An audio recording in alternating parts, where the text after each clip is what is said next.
Hey guys, tonight we drift far, far back to a time when the air along the Nile was heavy with the scent of wet clay and lotus, and the sky blushed in fading amber as the sun slid behind distant dunes.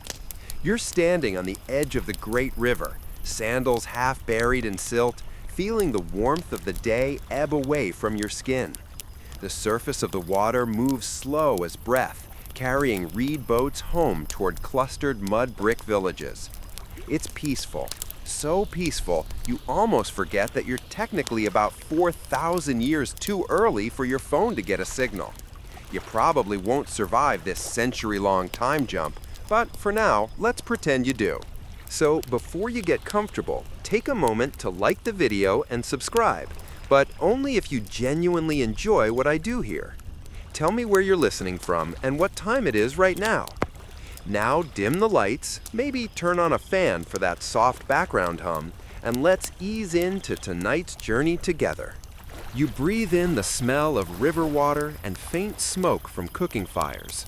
The air cools quickly once the sun dips below the horizon, and the ripples on the Nile reflect orange, gold, and finally the deep indigo of early night. It's around 2000 BCE, the Middle Kingdom of Egypt, when the pharaohs ruled from Thebes, and scribes filled papyrus rolls with neat black ink about harvests and taxes. You won't see any grand pyramids going up tonight. Those were already ancient even then. The people you're among are more concerned with goats, grain, and whether the floodwaters will be generous this season. You wander a dirt path alongside the riverbank. Palm fronds whisper overhead, and insects hum their endless chorus. Every so often, a fisherman's torch flickers across the dark water, just a dot of flame gliding over the current. Someone shouts softly in the distance, calling a child inside before night animals stir. The sound carries clean and low across the water. The rhythm of life here feels unhurried, balanced. By day, the Nile is busy. Boats loaded with pottery and onions and papyrus bundles glide up and down, ferried by men in white linen. But now, as dusk deepens, everything slows. The temperature drops, the chatter fades, and the world seems to sigh in relief. You can almost hear the river breathing with you. Historians still argue whether the ancient Egyptians loved the night or feared it. On one hand, they wrote hymns to the stars and charted constellations with astonishing precision. On the other, they filled tombs with charms meant to ward off spirits that roamed after dark. Either way, there's something sacred about this hour, the moment when the day exhales and all that remains is reflection. You crouch near the water's edge.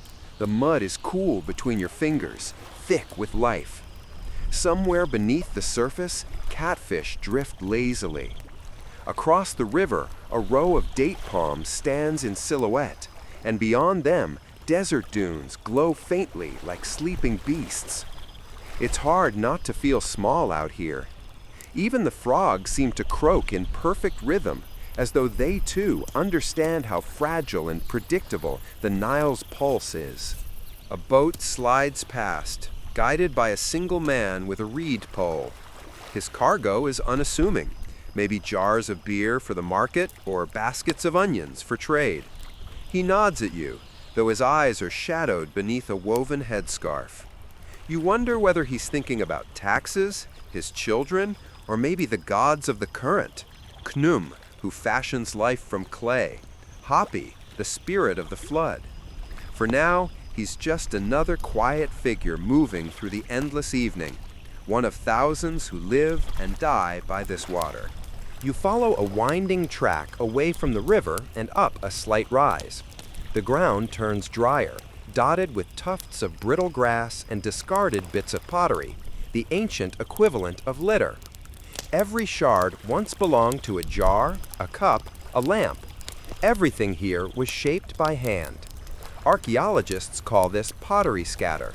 You call it somebody's dishes. It's strange thinking how ordinary things become artifacts simply by waiting long enough. A gentle breeze carries the smell of baking bread from the village ahead.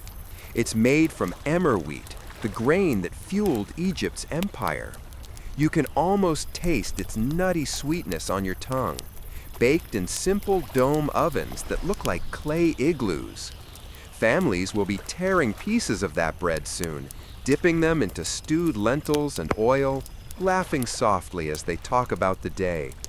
You aren't invited to dinner yet, but don't worry, we'll get there. For now, you just watch from the edge of the path, an invisible traveler with dusty feet. There's a quirk of Nile evenings that historians love to mention. The river glows faintly, even in darkness, because of bioluminescent plankton and the way moonlight dances across its surface. Ancient poets noticed it too. One old inscription calls it the Silver Path of Hathor. Whether that's scientific accuracy or poetic exaggeration, who knows? But when you stand here watching light shimmer across the black water, you believe it. Nearby, a heron unfolds its wings and glides low over the reeds. Its reflection stretches thin and ghostly. A dog barks somewhere, an echo more than a sound. You can sense how the villagers live with the rhythm of the animals, cattle, geese, ibises, even the occasional hippo, though you'd rather not meet one up close. Egyptians respected hippos the way we respect malfunctioning microwaves. Useful to have around, but dangerous if provoked. The first stars appear, pinpricks scattered across a velvet sky. You spot Orion's belt, though the Egyptians knew it as the soul of Osiris, the god of rebirth. They believed the dead pharaoh's spirit joined those stars, watching over the kingdom each night. You tilt your head back and wonder what stories people told about these same constellations while lying on rooftops made of packed clay. Probably the same ones, retold until morning. Humans haven't changed that much. Somewhere nearby, a family hums an evening song, a lullaby that drifts across the open air. You can't make out the words, but the melody rises and falls like the tide. Music here isn't performance, it's habit, woven into life like breathing. An archaeologist once found ancient harps carved with lotus motifs, still intact after thousands of years. You imagine one now, its strings plucked gently by candlelight as children drowse nearby. And then there's that quirky tidbit you'd never expect. Ancient Egyptians used crocodile dung as sunscreen. True story. They'd mix it with clay and spread it on their skin to block the sun's harsh rays. You're grateful it's nighttime, because honestly, you'd rather risk a tan than that kind of skincare routine. The air cools further, the darkness thickens, and the faint orange of cooking fires glows like scattered jewels among the huts. Smoke curls lazily into the starry sky. You walk toward it, each footstep quiet on the packed earth. Somewhere behind you, the Nile murmurs endlessly. It's been here since before memory, shaping the land, dictating the rhythm of every meal, every harvest, every story. The villagers may not have clocks, but they don't need them. The water keeps time for everyone. You pause, taking one last look over the river. The moon rises, a pale disk above the far horizon, and the whole surface seems to sigh. You feel it deep in your chest, that soft settling, the moment between light and night when everything just exists. No rush, no noise, no scrolling feeds. Just the quiet breath of an ancient world that somehow feels more awake than ours. You follow the scent of wood smoke and warm bread toward the cluster of mud brick homes that make up the village. The path narrows between low walls, their surfaces smooth and cool beneath your fingertips. Chickens scratch idly in the dust, ignoring your presence, while a goat bleats somewhere behind a fence of woven reeds. A few last rays of sunlight linger on the roofs, painting them in molten gold before fading into the gentle purple of twilight. The day's noise has quieted into small sounds. The scrape of pottery lids being set aside, a woman humming as she pours water from a jar, the faint splash of someone rinsing a clay bowl at the edge of the irrigation canal. Life here doesn't really stop, it just softens. Even the donkeys seem to step lighter now, as if they too are winding down from the long hours of hauling grain and baskets of onions. You move slowly through the village, not wanting to disturb the calm. The homes are simple but neat, square structures of packed mud and straw with small windows to let the breeze through. The air inside each is probably still heavy with the scent of heat baked into the walls, mixed with sweat, cumin, and smoke. It's the scent of life lived close to the earth. A boy runs past you carrying a basket of reeds. He laughs, almost colliding with a dog, then disappears behind a doorway where his mother scolds him softly. You catch fragments of their words, nothing dramatic, just the timeless rhythm of family. Chores undone, questions half answered, gentle affection tucked beneath mild annoyance. You could be anywhere, any century. A man nearby is stacking bundles of dried papyrus stalks against his wall for tomorrow's weaving. He pauses, squints at you curiously, though you're a ghost here, unseen, and wipes his hands on his tunic. Another good flood, he mutters, satisfied. The Nile's annual rising has left dark silt across the fields, and that means crops will grow. Survival, once again, secured by water. You sense the quiet pride in his voice, gratitude disguised as routine. Historians still argue whether village life in Middle Kingdom Egypt was harsh or comfortable. Some claim people barely scraped by, while others point to evidence of community feasts, fine jewelry, and imported goods as signs of modest prosperity. The truth probably lies somewhere between. Steady, cyclical, not easy, but not desperate. Like the river, it flowed with both plenty and drought, both laughter and loss. As you pass one doorway, you catch sight of an oil lamp flickering inside. The flame throws long shadows over a wall painted with faint ochre designs, stylized lotuses, maybe a crude cat. Someone has taken the time to decorate, even though no one outside the family will ever see it. That small act feels touching, almost defiant. Beauty for its own sake, in a world where comfort is hard won. Children are finishing the last of their chores. Two girls rinse grain in a wide bowl, their bracelets jingling softly. Another chases a chicken, giggling as it escapes. A teenager leans against the doorway, bored and barefoot, idly flicking bits of straw at a friend. The simple rhythm of evening chores has lasted millennia. It's as familiar as breathing. You pause at the village square, a wide patch of packed earth with a single sycamore tree standing in its center. Beneath it, an old man sits mending a fishing net, his hands moving with slow certainty. He hums something under his breath, a tune that could be prayer or habit. When he looks up at the deepening sky, the corners of his mouth curve in satisfaction. He doesn't need to see the stars to know where they'll appear. A few paces away, a group of women chat quietly while kneading dough. They gossip about a merchant from the north who promised fine linen but hasn't returned for weeks. Probably eaten by a crocodile, one jokes, and the others laugh softly, shaking their heads. You can almost hear the unspoken affection in their voices. It's a laugh to end the day with, not one that carries bitterness. A cat weaves between their ankles, tail high. Cats are more than pets here, they're protectors. Egyptians believe they keep evil spirits and snakes away.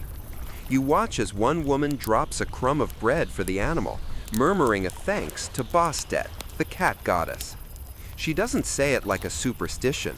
She says it like a greeting to an old friend. The fires burn brighter now, small golden circles scattered across the village.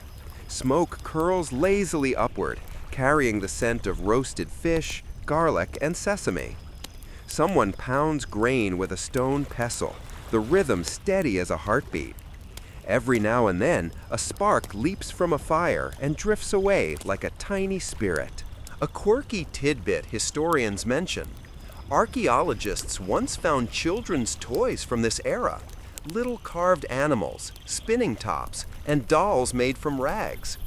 You can imagine those same toys lying somewhere nearby, half buried in dust. One might even be forgotten beside the wall you lean on, its owner long asleep, dreaming of something as simple as tomorrow's breakfast. As night deepens, the soundscape shifts again. Crickets sing, frogs join from the canals. You hear laughter from a distant courtyard, then silence, then the low hum of conversation. The village feels alive, but gentle, like a heartbeat under a blanket. A man walks past carrying a clay jar balanced on his shoulder. He whistles, a low, tuneless melody that fades as he turns the corner.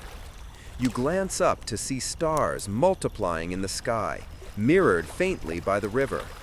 If you listen carefully, you can hear the Nile even from here, its broad whisper blending with the wind through the palm fronds.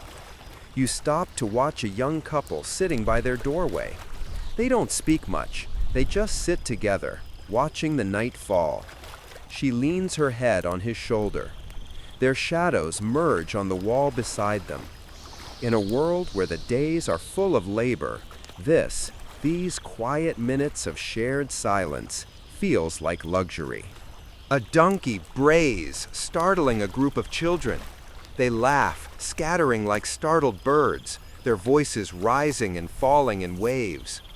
Then, just as quickly, peace returns. A clay jar clinks as it's set down. A baby fusses. Someone calls for more water. The hum of human life settles again, rhythmic and endless. Somewhere beyond the village, a priest at a small shrine lights incense for the goddess Isis, asking her to protect the village through the night. The smoke rises in thin ribbons, drifting toward the stars. The scent reaches you faintly, a blend of myrrh and acacia. You breathe it in, feeling your shoulders loosen. It's easy to romanticize this world, but you remind yourself there were mosquitoes, aching backs, sand, and everything. Not exactly luxury spa conditions. Yet, somehow, you sense a kind of peace here that modern life rarely allows. No glowing screens, no deadlines, just the steady rhythm of a civilization that's learned to coexist with its environment rather than fight it.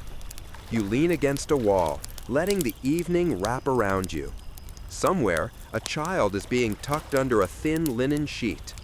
Another family prays quietly to their ancestors. The fires dim one by one until the village is lit mostly by moonlight and memory. Above it all, the stars keep their ancient vigil. The same constellations you saw in the sky moments ago, Orion, Sirius, the Great Bear, hang over this small community like watchful eyes. And for a moment, you feel as if time itself has paused, hovering between one breath and the next. The night here doesn't roar, it whispers. And you, standing among these quiet homes, feel yourself begin to whisper back. You slip quietly through a narrow passageway between two houses, the walls close enough that your elbows almost brush both sides. The path opens suddenly into a small courtyard bathed in the soft orange glow of lamplight. The air here is cooler, drifting down from the open sky above. You pause, letting your eyes adjust to the shadows. A family is gathered around a low table, just a flat piece of wood resting on bricks, sharing the evening meal. You can hear the faint clink of pottery and the comforting rhythm of casual conversation. The father, bare-chested in the warm night, tears a piece of barley bread and dips it into a bowl of lentil stew. The mother ladles more food for their youngest child, who sits cross-legged beside her, wide-eyed and sleepy. It's the simplest of scenes, and yet somehow it feels like the heartbeat of an entire civilization. You take a seat nearby, invisible and uninvited, but welcomed by the scene itself. The smell is earthy and rich, lentils simmered with onions and coriander, a hint of oil pressed from castor beans, and the faint sweetness of dates resting on a platter nearby. The bread is thick and rough, baked just hours ago on a dome-shaped clay oven. Steam rises as the man breaks another piece, offering it to his wife with a gentle smile. "Eat before it cools," he says. She laughs. "If it's cool, it's the gods' will." You notice that even in jest, the gods are never far from conversation. The family's world is filled with divine presence. Ra, who guides the sun through its daily voyage. Hathor, who blesses love and music. Anubis, who watches over the dead, but hopefully not over dinner. The youngest child sneaks a date from the platter, and the mother pretends not to see. You smile despite yourself. For a culture so ancient, the human details are startlingly familiar. Little acts of rebellion, kindness, and humor. The father begins telling a story about the day's work. He was helping repair part of an irrigation canal, the lifeline of their crops, and one of the oxen decided it had absolutely had enough of pulling. It just sat down, he says, throwing up his hands. The family laughs, the mother shaking her head. "That animal's wiser than the overseer," she says dryly. Irrigation canals, like the one he worked on, were vital to the success of Middle Kingdom agriculture. The Nile flooded every year, spreading fertile silt. But the real genius lay in the Egyptians' control of that flood. They dug channels, built dikes, and managed water distribution with near scientific precision. Without that system, the villages along the Nile would have withered in the sun. You can almost imagine the father standing knee-deep in muddy water earlier that day, shaping the earth with a wooden shovel, praying the banks wouldn't collapse. The labor was hard, but the reward was survival, and the quiet pride of knowing the fields would feed the village. A light wind drifts through the courtyard, carrying the scent of the river. The child yawns, then lies back on a reed mat, his eyes fixed on the stars. The mother smooths his hair absently. "Sleep well, little one," she murmurs. "May the dreams of Hathor find you." Historians still argue whether Egyptian families believed dreams were direct messages from the gods or simply reflections of daily worries. Either way, everyone here seems to take their meaning seriously.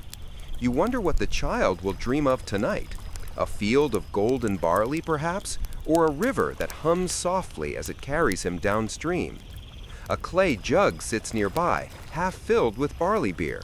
The father pours himself a small cup and leans back against the wall, sighing contentedly. "The brew's stronger than last year," he says. "Too strong, maybe." The mother smirks, then stop testing it.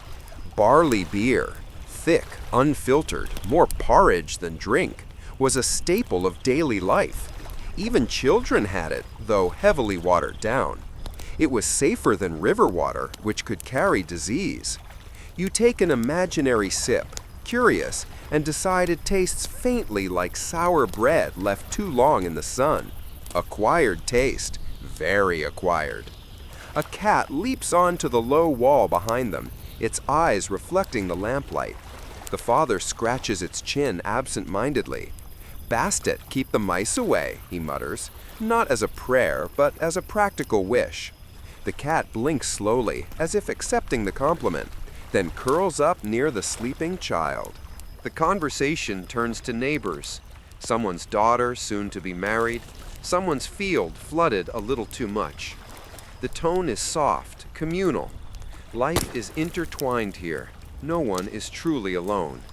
You can sense that each person's fortunes ripple outward, touching everyone else's. In one corner of the courtyard stands a small household shrine, a niche carved into the wall with a painted wooden figure of Taweret, the hippo goddess of childbirth and protection. Fresh flowers, lotus, wilted but fragrant, sit at her feet. A single oil lamp burns before her. The mother glances at it occasionally, as though to check that all is well. You imagine the family performing a small ritual earlier, maybe offering a pinch of salt or a bit of bread to the goddess for safety and health. Archaeologists have found similar household shrines across Egypt, simple yet personal, proof that spirituality wasn't confined to temples or priests. It was right here, beside the stew pot and the sleeping mat. The night deepens further, and the sound of insects grows louder. The stars seem impossibly bright now, unpolluted by artificial light. You can see the Milky Way stretching overhead, a shimmering band that ancient Egyptians called the river in the sky. They believed it mirrored the Nile, a celestial reflection of the earthly river, both flowing with eternal purpose. You lean back, feeling the same faint breeze that rustles the palm leaves above. The family's laughter has faded into murmured goodnights. The father stacks the clay bowls, the mother drapes a linen cloth over the remaining food to keep it from insects. The lamp flickers lower, its flame shrinking to a steady pulse. Then a quiet moment of stillness. The father looks up at the stars and whispers something you barely catch. Thank you for another day. It's not dramatic or ritualistic, just a soft acknowledgement of survival, of gratitude for the simple fact of being alive beside this ancient, patient river. You feel something shift inside you, a calmness that runs deeper than thought. A quirky tidbit, you recall, some wealthier Egyptians actually slept on stone headrests instead of pillows. They believed the cool stone helped preserve their hairstyle and kept evil spirits from entering through the head. You glance at the sleeping child's straw mat and think, yes, definitely sticking with the linen pillow. The sounds of the courtyard grow faint. The last clatter of pottery, the sigh of wind through reeds, the slow rhythm of breathing as one by one they drift into sleep. Even the cat has gone still, its tail wrapped neatly around its paws. You stand to leave, stepping lightly so as not to disturb the peace. The lamplight flickers across the wall one final time before dying down completely. The night has swallowed the courtyard whole, wrapping it in darkness and memory. Above you, the stars pulse faintly, reflected somewhere far below in the endless ribbon of the Nile. The night breathes deeper now. You step outside the courtyard and feel the cool brush of air that drifts in from the Nile. It's softer here, scented faintly with water and silt and something sweet, maybe the blooming lotus that floats in quiet clusters near the banks. The village behind you has grown hushed, its laughter tucked away for the night. Only the faint glow of clay lanterns marks where families still sit awake. You follow the sound of the river, your feet sinking slightly into the dust of the path. The moon has risen higher, pale and round, turning the water into a long sheet of silver. A few fishermen linger near the shore, their small boats tied loosely to wooden stakes. Each one has a flickering oil lamp perched at the bow, its reflection trembling on the surface. You stand still for a moment, watching those tiny flames dance on the dark current. It feels almost sacred, like a row of stars has fallen gently onto the river. You wander closer, the air growing cooler the nearer you get. A fisherman hums under his breath as he checks his nets. The rhythm of the song matches the slow lap of water against the boat's hull. You can tell he's done this 1,000 times. The gestures are practiced, almost lazy. He pauses to look at the moon, scratches his beard, and mutters, "Hapi smilin' tonight." Hapi, the god of the flood, the bringer of abundance. You imagine this man, year after year, watching the same moon rise and fall, trusting that the river will always return. The flicker of his lamp casts soft shadows across the water. You kneel beside a cluster of reeds, listening to the quiet symphony that fills the night. Frogs croaking in uneven harmony, insects buzzing in the shallows, the occasional plop of a fish breaking the surface. Somewhere far downriver, someone laughs, a single echo carried on the wind before dissolving into the dark. The fisherman looks toward the sound and shakes his head, amused. "Beer talking," he murmurs. You grin. Some things never change, even across 4,000 years. A soft breeze ripples through the reeds, brushing against your skin like silk. The lanterns sway slightly, their reflections stretching and shrinking in the water. It's hypnotic. You could sit here for hours, watching nothing but flame and wave. The kind of nothing that feels like everything. A small group of men approach along the path, carrying baskets. Their sandals crunch softly on the sand. They're traders, probably heading home from a nearby town. One of them carries a lantern high, its flame shielded by a clay hood with holes punched through to let the light scatter. The pattern it casts on the ground looks like moving stars. As they pass, you catch fragments of their conversation. Grain prices, gossip about a new scribe in the next village, something about a goat that refuses to stay tied up. The tone is easy, teasing. They nod at the fisherman as they go, and he waves lazily in return. Then silence again. The night reclaims its space. Historians still argue whether nights like this were truly peaceful, or if danger lingered beyond the torchlight, wild animals, thieves, spirits. The archaeological evidence suggests both. Some villages posted guards, while others trusted in amulets and prayers to keep the darkness gentle. Either way, you feel no fear here, only the calm certainty of a world in balance. You sit by the bank and trail your fingers in the water. It's warmer than you expect, smooth as silk. The current pulls faintly at your hand, steady and persistent. You think of how many lives depend on this flow. Every seed planted, every loaf baked, every brick molded from its mud. The Nile doesn't just run through Egypt, it defines it. Without it, none of this, none of them would exist. Ancient tidbit comes to mind. Ancient Egyptians sometimes made floating lanterns from dried gourds or hollow reeds, lighting them as offerings during religious festivals. They believed the flames carried prayers downriver to the gods. You glance at the lone fisherman's lamp and imagine dozens of tiny lights drifting away together, their reflections stretching like golden threads toward the horizon.